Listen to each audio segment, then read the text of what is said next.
Comment trouver un nom de marque innovante? Trouver le nom d'une entreprise, ça peut être un vrai casse-tête, surtout quand on veut sortir du lot. Le but est effectivement de trouver un nom qui soit à la fois mémorable et pertinent pour ta cible. Dans cette vidéo, je vais te partager mes 10 conseils pour trouver le nom de ta startup. Pour obtenir des conseils stratégiques pour le développement de ta marque de startup, abonne-toi à ma chaîne et clique sur la cloche pour recevoir une notification à chaque nouvelle vidéo. Tu as une idée de start-up et tu voudrais trouver ton nom dès maintenant? Je te comprends. Peut-être qu'il est temps pour toi de faire ton dépôt de marque ou tu as besoin de faire appel à un graphiste pour créer ton logo. Pour t'aider dans ta démarche et trouver un nom de marque innovant, je vais t'apporter 10 conseils précis à appliquer dès maintenant et reste bien jusqu'au bout parce que les derniers conseils pourraient te surprendre.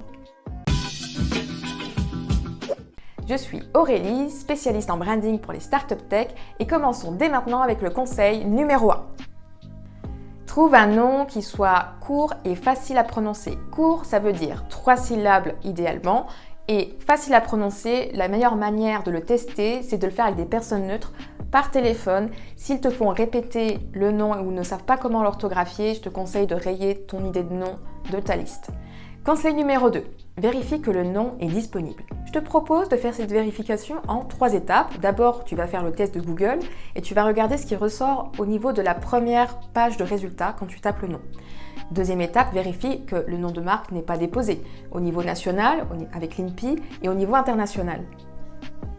Troisième étape, regarde ce qu'il y a au niveau des noms de domaine disponibles. Passons maintenant au conseil numéro 3. Réfléchis à l'histoire qu'il y a derrière ton nom de marque.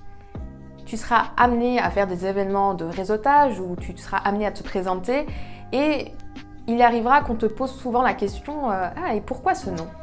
Alors, imagine tout le potentiel d'une histoire qui enthousiasme des clients potentiels, des journalistes ou bien un partenaire. Avec un bon nom, tu pourras être sûr qu'ils se rappelleront de toi et que tu auras fait une super bonne première impression. Et toi, tu as une histoire à raconter derrière ton nom de marque? Dis-le-moi en commentaire. Conseil numéro 4. Un nom qui soit interculturellement compatible. Vérifie effectivement que dans d'autres langues, ton nom n'offense personne, qu'il n'y ait pas d'insultes, que ce soit pas raciste, que ce soit pas misogyne, etc. C'est très important si ton audience est internationale et si tu penses développer un jour ta marque à l'étranger, autant y penser dès maintenant. Conseil numéro 5. Un nom qui s'intègre dans un univers. Je te conseille effectivement de pousser la réflexion en créant un univers avant de rechercher le nom de ta marque innovante.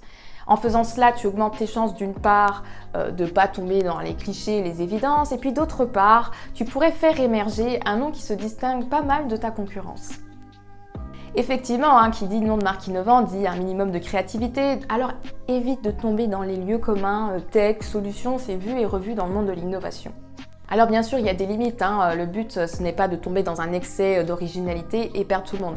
L'idée c'est de t'adapter à ta cible en trouvant des codes dans lesquels elle pourra se reconnaître un minimum.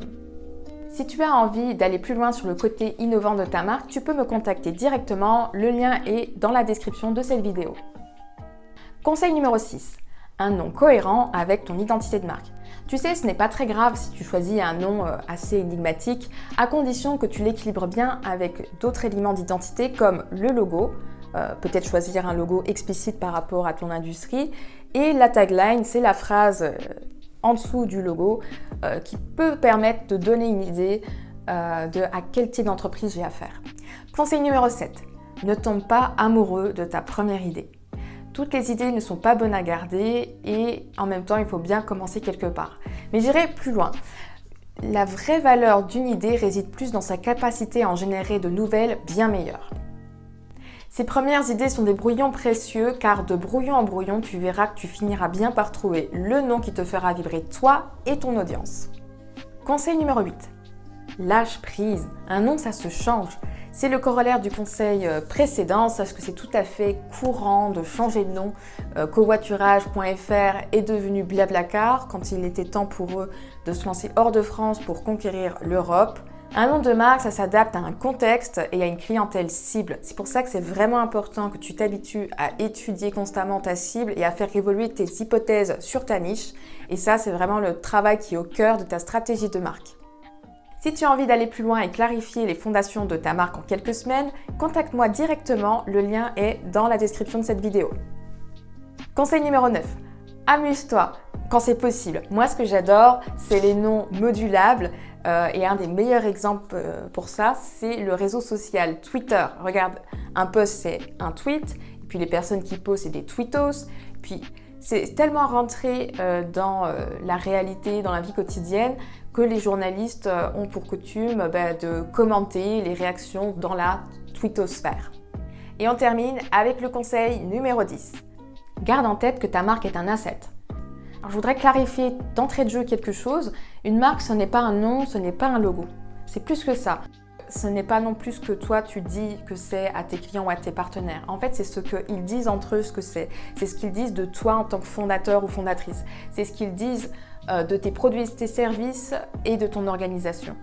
C'est un asset intangible qui va avoir une influence sur ta façon de fixer tes prix, sur ta facilité à nouer des partenariats et enfin à engager ta communauté.